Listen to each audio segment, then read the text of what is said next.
We have breaking news. The father of a suspected Georgia school shooter is on the stand right now, testifying in his own defense. Prosecutors argue Colin Gray gave his son a gun despite warning signs he was a threat. Defense attorneys argue Gray didn't know his son was planning the shooting and had tried to get him help.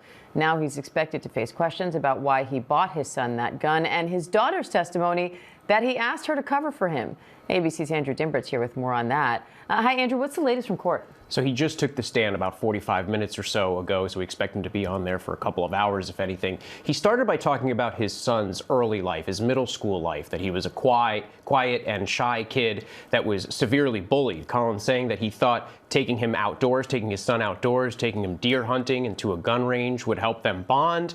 And this, again, around the time his son is of middle school age. He also said on the stand that he wanted to buy a gun for his son that would kill deer without pain and suffering. Unclear if he was referencing the gun that was allegedly purchased that was used in the school shooting. He also talked about police visiting the home before the shooting, about threats that his son made on Discord.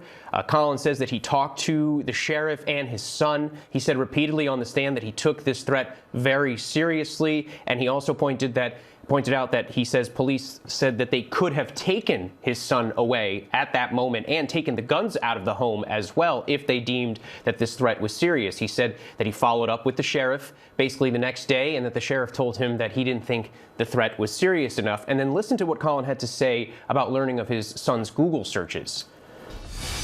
Apparently got behind a firewall and looked up how to kill your dad. Did you know anything about that initially? I found out months after that had happened. I was never contacted by the school or SROs or anything like that. I think we were sitting on the football field after practice, and I'm like, I need to understand this. And of course, Colin is pleading not guilty to all 29 counts that he's facing, including second-degree murder. If convicted on all those counts, he could spend up to 180 years behind bars. That would be the max sentence there. And Andrew, what else are you watching for in his testimony, particularly how they address the testimony from his daughter?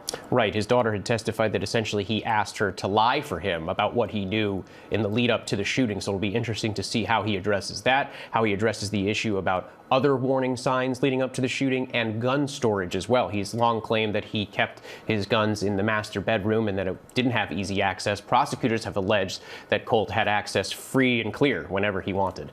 So he's on the stand right now. We'll see. All right, Andrew, thank you.